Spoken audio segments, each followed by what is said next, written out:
Dalam hidup, tak semua kisah berjalan mulus seperti yang diimpikan. Ada cerita-cerita di balik senyum, ada luka yang tersembunyi di balik keberanian. Video ini mengangkat sebuah kisah nyata tentang perjuangan, pengorbanan, dan keteguhan hati seseorang yang berani menghadapi kerasnya kehidupan di negeri orang. Kisah ini bukan sekadar untuk didengar, tetapi untuk direnungkan. Semoga lewat video ini, kita bisa lebih memahami arti ketulusan, kekuatan, dan pentingnya saling menghargai perjuangan sesama. Ratna, seorang ibu muda asal sebuah desa kecil di Jawa Tengah, hidup dalam kesederhanaan. Setelah suaminya meninggal beberapa tahun yang lalu, ia harus berjuang keras untuk menghidupi anak perempuan kecilnya, Rani. Dengan hanya mengandalkan pekerjaan serabutan dan bantuan dari tetangga, ia seringkali merasa putus asa. Namun, Ratna tahu bahwa hidup harus terus berjalan, dan demi masa depan Rani, ia siap melakukan apa saja. Suatu pagi, ketika Ratna sedang sibuk mencuci pakaian di luar rumah, seorang wanita berpakaian rapi menghampirinya. Wanita itu memperkenalkan dirinya sebagai Bu Mirna, seorang agen penyalur tenaga kerja ke luar negeri. Dalam percakapan singkat, Bu Mirna menawarkan pekerjaan yang terdengar terlalu bagus untuk ditolak. Kamu ingin kehidupan yang lebih baik, kan? Kerja di luar negeri, gaji besar, semuanya sudah diatur. Kamu tinggal kerja di rumah majikan, seperti asisten rumah tangga biasa, dan semua kebutuhanmu dipenuhi, kata Bu Mirna dengan senyuman penuh keyakinan. Brosur yang diberikan Bu Mirna memamerkan gambar-gambar rumah mewah dan janji-janji manis yang seolah menjanjikan kehidupan yang jauh lebih baik. Ratna yang mendengar tentang pekerjaan sebagai tenaga kerja wanita, TKW, di luar negeri merasa terkejut, tapi juga terpikirkan oleh impian memiliki kehidupan yang lebih layak untuk anaknya. Saya hanya ingin anak saya bisa sekolah, Bu. Saya tidak tahu harus bagaimana lagi, Ratna menjawab, suaranya pelan. Ini jalanmu, Ratna. Kamu akan kirim uang setiap bulan untuk anakmu, dan dalam setahun kamu bisa pulang membawa tabungan yang cukup banyak. Ini bukan kesempatan yang datang dua kali, Bu Mirna melanjutkan. Ratna akhirnya menyerah pada godaan impian itu. Dia tidak punya pilihan lain. Dengan hati yang dipenuhi harapan, ia menyetujui tawaran Bu Mirna tanpa banyak bertanya lebih lanjut. Dalam waktu singkat, dokumen-dokumen disiapkan, dan tak lama kemudian, Ratna meninggalkan kampung halamannya, berpamitan dengan ibunya dan Rani. Namun, setelah tiba di negara tujuan yang asing dan jauh dari rumah, Ratna mulai merasakan ketidakberesan. Tidak ada sambutan hangat dari majikan seperti yang dijanjikan. Paspor dan dokumen pentingnya langsung disita oleh agen lokal setibanya di bandara. Ia dan beberapa wanita lain yang dibawa bersama, ditampung dalam sebuah rumah yang tampak tidak seperti tempat yang layak untuk tinggal. Hari-hari berlalu tanpa kejelasan. Para wanita lain mulai terlihat gelisah, tetapi mereka juga merasa terperangkap. Ratna yang merasa cemas, bertanya pada salah satu wanita yang sudah lebih dulu berada di sana. Kenapa kita belum ditempatkan kerja? Ini sudah lebih dari seminggu, tanya Ratna dengan suara bergetar. Wanita itu menunduk dan menjawab pelan, kita harus menunggu orang yang akan datang menjemput kita. Tapi, beberapa dari kita akan ditempatkan di rumah yang tidak seperti yang dijanjikan. Sore itu, suasana menjadi semakin tegang. Saat malam tiba, pintu kamar mereka terkunci dari luar. Ratna merasa ada yang tidak beres. Tiba-tiba, pria asing masuk ke dalam rumah tanpa memberi penjelasan apapun. Wajahnya tidak ramah.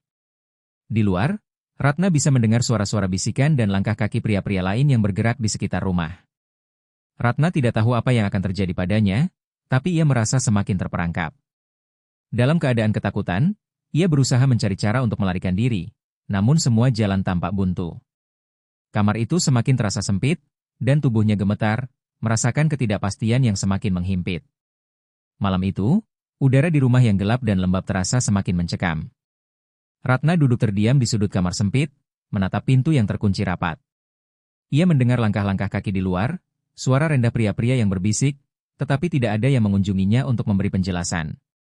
Suasana itu lebih mirip sebuah penjara daripada tempat tinggal.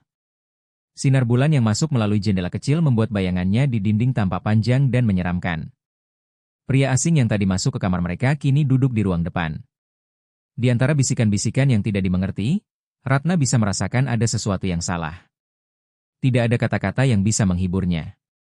Hanya suara ketegangan yang bergema di setiap sudut rumah. Ratna merasa tubuhnya lemas, namun hatinya masih berusaha keras untuk memahami apa yang sebenarnya terjadi. Ia mencoba memanggil salah satu wanita yang ada di kamar sebelah. "Kak, apa yang sedang terjadi? Kenapa kita tidak ditempatkan kerja?" Ratna berbisik, berharap bisa mendapat jawaban. Wanita yang dipanggil, yang sudah terlihat sedikit lebih tua dan lelah, perlahan membuka pintu kamarnya dan mendekati Ratna. Wajahnya murung, mata penuh kekhawatiran. "Kita tidak bekerja, Ratna. Ini bukan seperti yang kamu bayangkan. Kita dijual untuk dijadikan budak seks," wanita itu menjelaskan dengan suara pelan, seperti takut jika ada yang mendengar. Ratna tertegun mendengar kata-kata itu. Ia merasa dunia seakan berputar dan jantungnya berdetak kencang. Apa yang dikatakan wanita itu terlalu sulit diterima, tetapi dari raut wajahnya yang pucat dan lemas, Ratna tahu itu bukan sekadar omong kosong. Mereka, para wanita yang dipilih dan dijanjikan pekerjaan sebagai pembantu rumah tangga, kini ternyata hanya menjadi barang yang diperjualbelikan oleh para mafia yang ada di balik agen ini. Suara langkah kaki pria yang tadi memasuki rumah semakin mendekat. Ratna mulai panik, tetapi wanita itu menarik tangannya, mengisyaratkan untuk tidak membuat suara. Tiba-tiba pintu kamar terbuka dengan kasar. Seorang pria berbadan kekar berdiri di ambang pintu, menatap mereka dengan tatapan dingin yang membuat darah Ratna berdegup kencang. "Ayo keluar."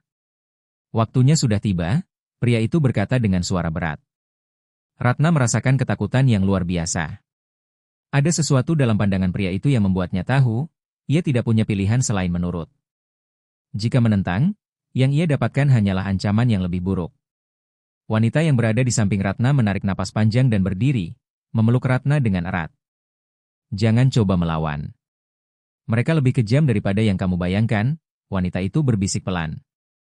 "Ikuti saja, jika tidak, mereka akan menyakitimu."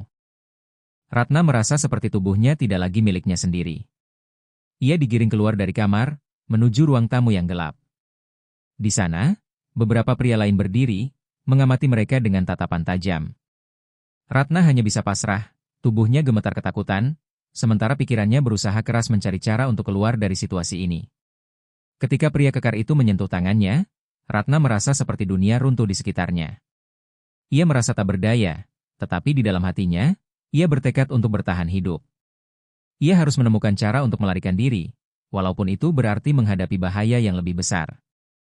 Namun, sebelum ia sempat berbuat apa-apa, seorang pria lain, yang tampak lebih tua dan lebih berkuasa, mendekati mereka. Wajahnya menyeringai, seperti menantikan sesuatu yang sangat dinantikannya. "Tenang saja, Ratna. Kau akan segera mengerti apa yang harus dilakukan. Kau bukan satu-satunya yang ada di sini.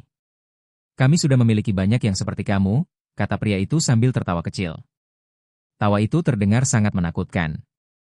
Ratna bisa merasakan perasaan malu dan jijik yang menyelimutinya, tetapi ia berusaha menahan air matanya. Jika ia menangis sekarang, ia akan semakin lemah di mata mereka. Pria itu kemudian mengisyaratkan kepada pria kekar yang tadi untuk membawa Ratna ke sebuah ruangan lain di bagian belakang rumah. Di sana, beberapa wanita lain sudah menunggu. Mereka terlihat kelelahan, wajah mereka kosong, tak ada harapan yang tersisa di mata mereka. Mereka sudah terjebak dalam dunia yang gelap ini, dunia yang hanya bisa memberikan penderitaan dan penyesalan. Ratna tidak tahu apa yang akan terjadi padanya malam ini. Semua yang ada di pikirannya hanya satu hal, bertahan hidup dan mencari cara untuk kembali ke rumah. Namun, untuk saat ini, ia hanya bisa mengikuti apa yang diperintahkan, dengan hati yang penuh ketakutan dan harapan semu. Ratna dipaksa berjalan melalui lorong sempit yang remang-remang, dipimpin oleh pria kekar yang tadi membawanya ke ruang tamu. Keringat dingin mengalir di punggungnya, dan detak jantungnya semakin cepat. Setiap langkah yang ia ambil terasa semakin berat, seperti ada beban yang semakin menekan tubuhnya. Di setiap sudut, ia bisa merasakan tatapan tajam dari pria-pria yang ada di dalam rumah itu.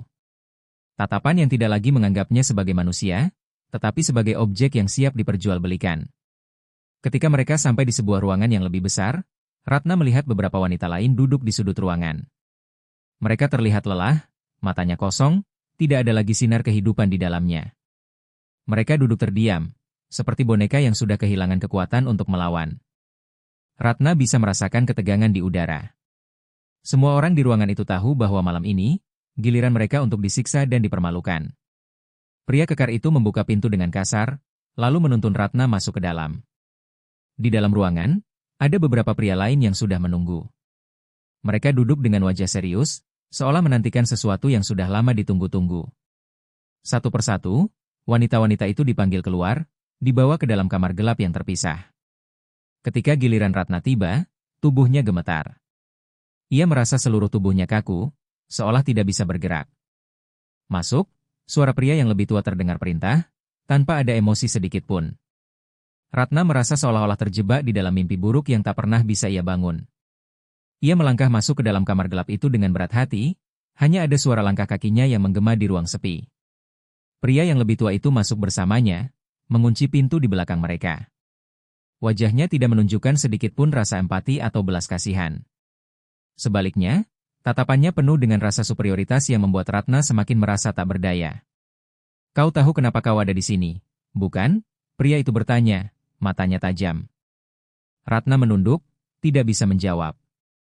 Ia tidak ingin mengungkapkan rasa takutnya, meskipun seluruh tubuhnya menggigil. Ia sudah tahu apa yang akan terjadi. Namun, tidak ada yang bisa ia lakukan. Ia tidak memiliki pilihan. "Kau akan menjadi milikku malam ini." Sama seperti wanita-wanita lainnya, pria itu melanjutkan dengan suara rendah, penuh kekuasaan. Ratna ingin berteriak, tetapi suaranya tersumbat di tenggorokan. Ia merasa tubuhnya seperti terikat, tidak bisa bergerak. Pria itu mendekat, memegang tangannya, menariknya untuk duduk di tepi tempat tidur. Ratna bisa merasakan hawa panas tubuhnya, aroma yang mengerikan, dan jantungnya semakin berdetak cepat. Ia merasa ada yang meremas hatinya dengan sangat kuat. Pria itu mulai membuka pakaiannya dengan lambat, seolah menikmati rasa takut yang terpancar dari wajah Ratna. Setiap detik yang berlalu membuat Ratna merasa semakin terperangkap. Pikiran-pikirannya bercampur aduk, tetapi satu hal yang ia tahu pasti, ia harus bertahan hidup. Ia harus menemukan jalan keluar dari kegelapan ini. Tiba-tiba, sebuah suara keras terdengar dari luar kamar. Pintu ruangan itu terbuka dengan kasar, dan seorang wanita muda berlari masuk, tampak panik. "Jangan biarkan dia melakukannya," teriak wanita itu, suaranya penuh dengan ketakutan. Ratna terkejut dan melompat mundur. Pria yang lebih tua itu tampak marah dan berbalik, tetapi wanita itu sudah berdiri di depan Ratna, melindunginya. Wanita itu menatap pria itu dengan penuh kebencian. "Kalian tidak bisa terus seperti ini. Mereka bukan milik kalian. Mereka punya keluarga yang menunggu," wanita itu berteriak, suaranya pecah. Pria itu tersenyum dingin, tidak terpengaruh dengan teriakan wanita itu. Ia hanya melangkah mundur dan berkata dengan tenang. "Kau tidak mengerti, sayang. Mereka sudah memilih jalan mereka sendiri. Tak ada yang bisa mengubah nasib mereka sekarang." Namun, wanita itu tidak menyerah. Ia berbalik kepada Ratna dan berbisik dengan cepat. "Kamu harus keluar dari sini. Kau tidak bisa tinggal di sini. Aku akan membantu kamu." Ratna merasa ada harapan yang tumbuh dalam dirinya, meskipun sangat kecil. Wanita itu tampaknya sudah tahu apa yang harus dilakukan. Dengan keberanian yang tersisa, Ratna menarik napas dalam-dalam dan berdiri, mengikuti wanita itu keluar dari kamar. Saat mereka berdua berjalan menuju pintu, Ratna bisa mendengar suara pria yang lebih tua itu memerintahkan sesuatu, tetapi ia tidak peduli. Ia hanya tahu satu hal, ia harus pergi. Ketika mereka hampir sampai di pintu, wanita itu mendekatkan wajahnya ke telinga Ratna dan berbisik. "Ada jalan keluar di belakang rumah. Aku akan membimbingmu. Tetapi kamu harus cepat." Ratna merasa kebingungannya mulai sirna. Ada harapan. Ada kesempatan untuk melarikan diri. Ia tahu bahwa ini adalah satu-satunya kesempatan yang ia punya untuk keluar dari neraka ini. Namun, tepat ketika mereka hampir sampai di pintu keluar, suara langkah kaki terdengar mendekat. Mata Ratna membelalak. Mereka sudah terlambat. Pintu belakang rumah sudah dijaga. Ada penjaga yang berdiri di ambang pintu, siap mencegah siapapun yang mencoba melarikan diri. Langkah kaki pria penjaga itu semakin mendekat. Hati Ratna berdegup kencang, terasa seperti akan melompat keluar dari dada. Wanita yang sebelumnya membantunya melarikan diri menatapnya dengan cemas. Mereka sudah sangat dekat, hanya beberapa langkah lagi menuju pintu belakang yang mereka yakini sebagai satu-satunya jalan keluar. Namun, penjaga yang berdiri di ambang pintu itu membuatnya terhenti. Seperti sebuah mimpi buruk yang berulang, tubuh Ratna membeku. Ia tahu, jika mereka tertangkap, mereka tidak hanya akan disiksa lebih buruk, tapi nyawa mereka juga bisa menjadi taruhannya.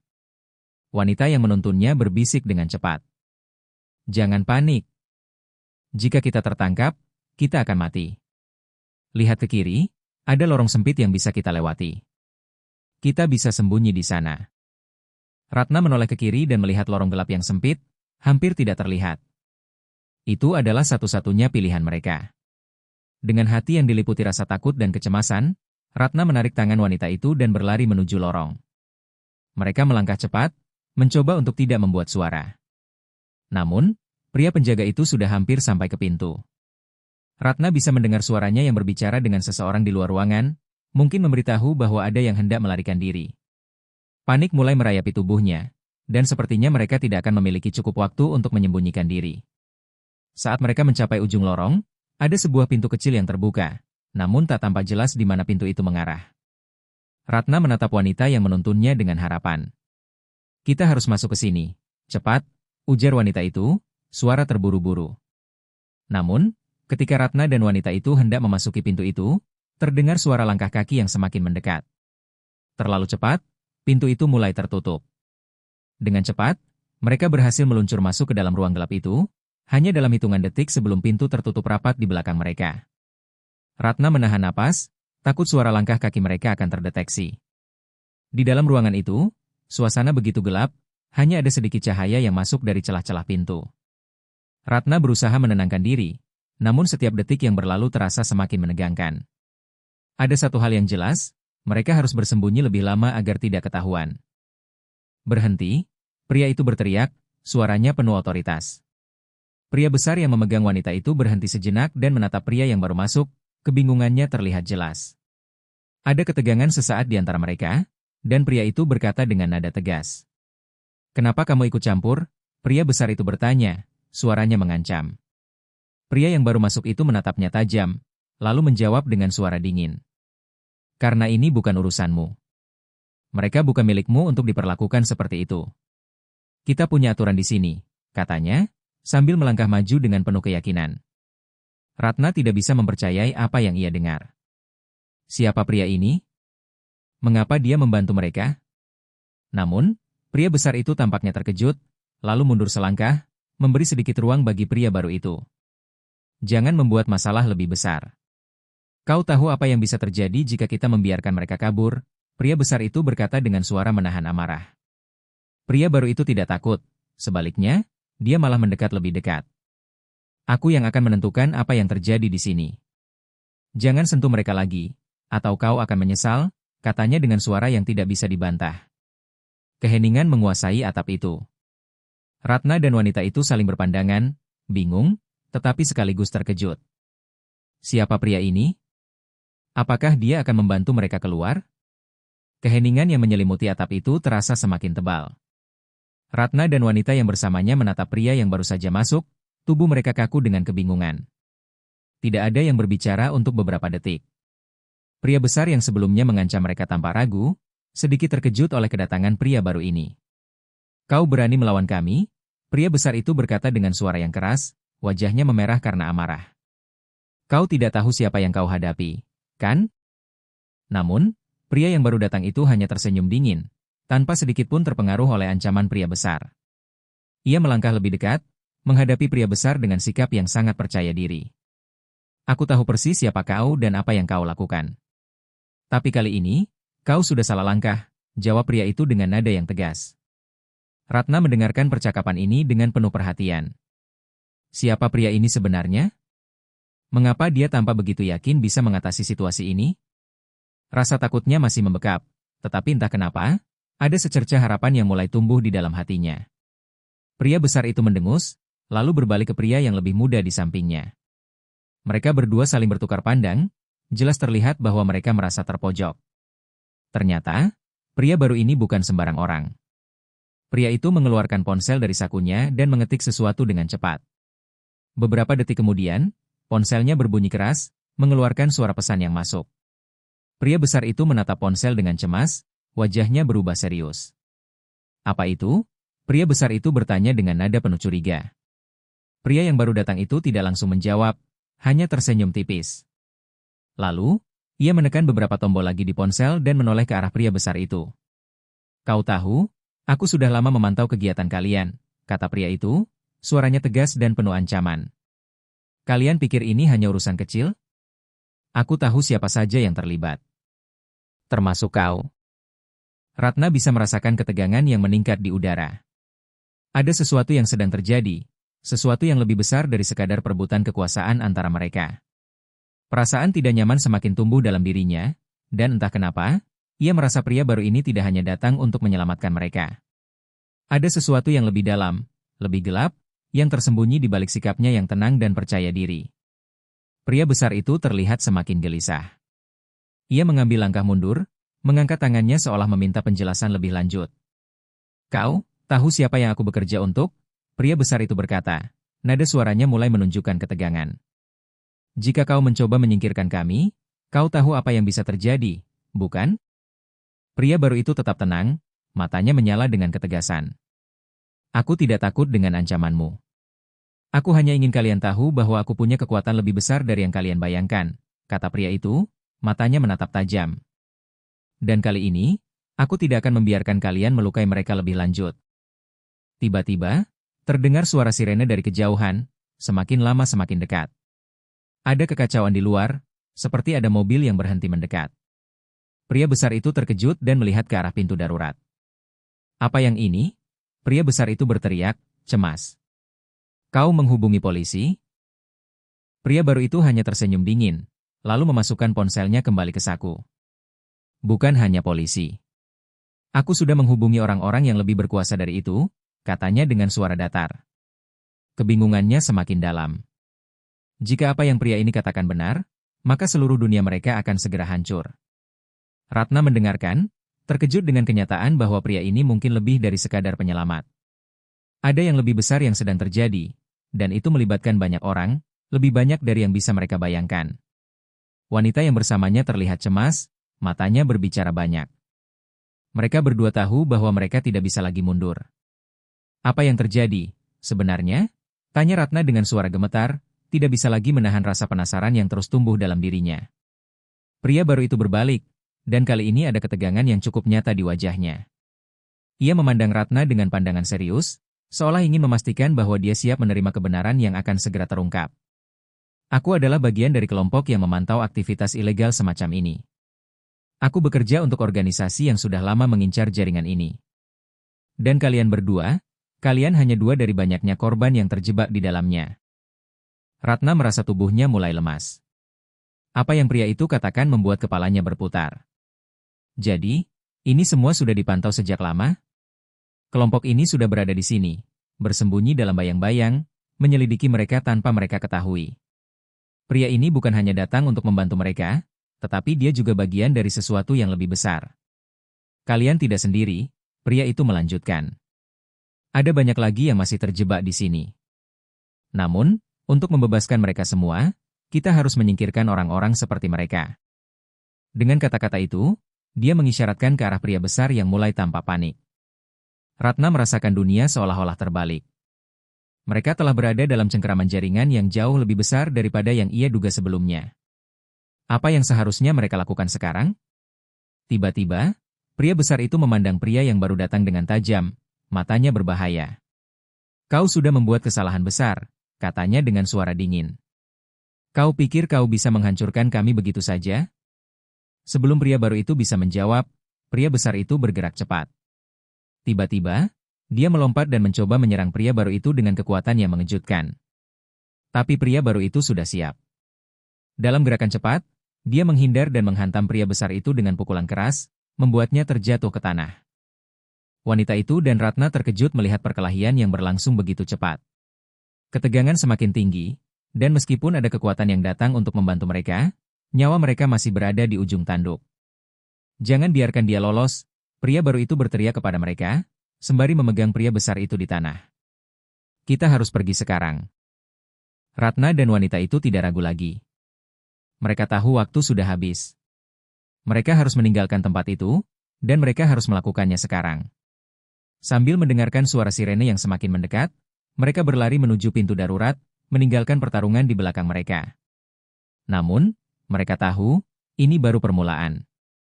Jalan mereka masih panjang, dan ancaman yang lebih besar menanti di depan.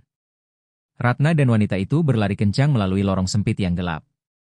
Suara sirene semakin mendekat, namun ada perasaan tegang di dalam hati mereka. Meski ada rasa lega karena bantuan dari pria misterius, mereka tahu ini bukan akhir. Masih ada banyak yang harus mereka hadapi. Setiap langkah yang mereka ambil semakin mendekatkan mereka pada kenyataan bahwa mereka belum sepenuhnya bebas. Ratna menoleh sesekali ke belakang, memastikan pria besar yang sempat berusaha menyerang mereka tidak mengejar. Namun, yang lebih ia khawatirkan adalah orang-orang yang mungkin sedang menunggu di luar, siap untuk menangkap mereka lagi. Bahkan pria misterius yang membantu mereka sepertinya belum cukup kuat untuk menghadapi seluruh jaringan yang terlibat dalam perdagangan manusia ini. Wanita itu, yang berlari di samping Ratna, tampaknya juga merasa ketegangan yang sama. Wajahnya terlihat tegang, tetapi matanya penuh dengan tekad. Mereka tidak bisa berhenti, tidak bisa ragu, bahkan untuk sesaat. Kita harus keluar dari sini, Ratna. Kita bisa keluar dari tempat ini. Kita akan sampai di tempat yang aman, wanita itu berbisik, berusaha menenangkan Ratna. Tetapi, di balik kata-kata itu, Ratna merasakan ketidakpastian yang sama besar. Meskipun mereka berlari secepat mungkin, setiap langkah mereka membawa mereka semakin jauh dari rasa aman dan semakin dekat dengan bahaya yang tak terduga. Mereka tidak tahu siapa yang bisa mereka percayai lagi.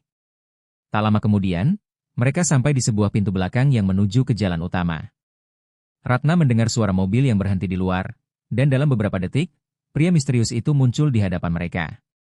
Kesini, pria itu berkata dengan suara dingin, menarik mereka ke dalam sebuah kendaraan van putih yang terparkir di dekat pintu. Kita harus segera pergi. Mereka masuk ke dalam van tanpa bertanya lagi.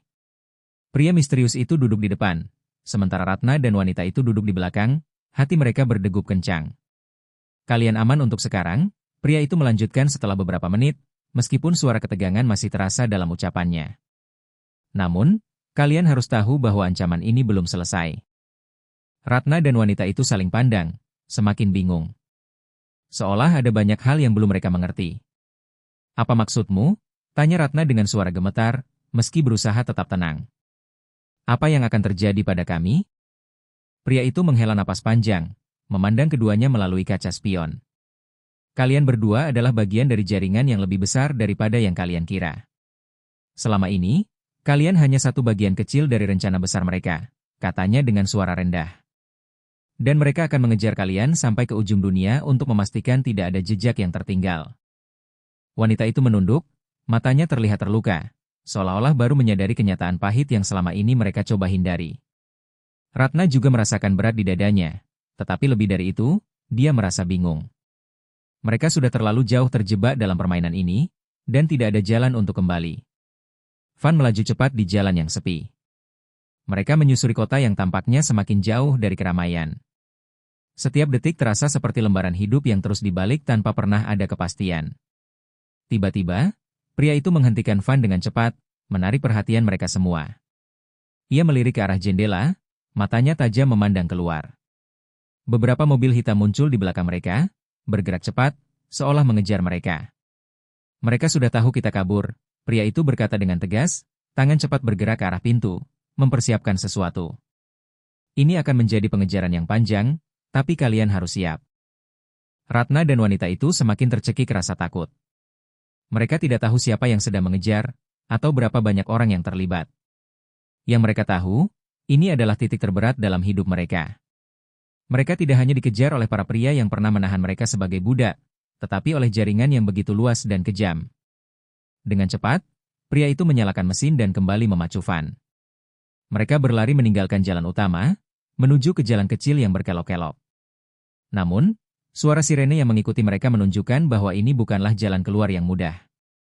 Kita harus ke tempat aman, pria itu berbisik dengan serius, hanya tempat itu yang bisa melindungi kalian. Di dalam van, suasana semakin mencekam. Ratna merasakan ketegangan yang luar biasa, seolah-olah setiap detik yang berlalu adalah pertempuran hidup dan mati. Wanita itu di sampingnya memegang tangan Ratna, memberikan sedikit kenyamanan di tengah kekacauan yang ada. Berapa lama lagi? Tanya wanita itu dengan suara gemetar. Apakah kita akan sampai di tempat yang aman? Pria itu tidak menjawab. Wajahnya semakin serius. Mereka terus bergerak melalui jalanan yang semakin sepi, dan Ratna merasa semakin cemas. Setiap belokan seakan membawa mereka lebih jauh ke dalam ketidakpastian, ke dalam dunia yang tidak mereka kenal. Akhirnya, mereka berhenti di sebuah rumah kecil yang terletak di pinggir hutan. Rumah itu tampak sunyi, dengan cahaya remang-remang dari jendela. Pria itu melangkah keluar dengan cepat dan memberi isyarat kepada mereka untuk mengikuti. Tempat ini aman untuk sementara, kata pria itu sambil menoleh ke belakang, memeriksa sekeliling. Ratna dan wanita itu keluar dari van, meski dengan perasaan campur aduk. Mereka memasuki rumah itu dengan hati-hati. Begitu di dalam, pria itu menutup pintu dengan cepat dan memasang kunci ganda. Kalian akan aman di sini untuk saat ini. Tapi, ini hanya permulaan, pria itu berkata dengan suara rendah dan tegas. Pihak berwenang sudah mulai bergerak. Akan ada lebih banyak yang harus kalian hadapi sebelum kalian benar-benar bebas. Ratna duduk di sudut ruang tamu, memikirkan semua yang telah mereka lewati. Pikirannya berputar, bertanya-tanya apakah mereka akan benar-benar pernah merasakan kebebasan sejati. Dunia yang telah mereka masuki begitu rumit, penuh dengan pengkhianatan dan kekejaman yang tak terbayangkan. Namun, satu hal yang pasti, mereka tidak akan pernah menyerah. Kita harus melawan, Ratna berbisik, meskipun suara hatinya mulai goyah. Kita tidak bisa terus hidup dalam ketakutan. Wanita itu memandang Ratna dengan mata penuh tekad. Kita akan terus berjuang, sampai akhir, jawab wanita itu dengan suara tegas. Ratna menatap keluar jendela, ke arah malam yang gelap. Mereka telah terperangkap dalam permainan yang lebih besar dari yang mereka bayangkan, tetapi mereka tahu satu hal, perjalanan mereka belum berakhir. Dan selama mereka masih hidup, mereka akan terus berjuang untuk kebebasan yang sudah lama dirampas dari mereka.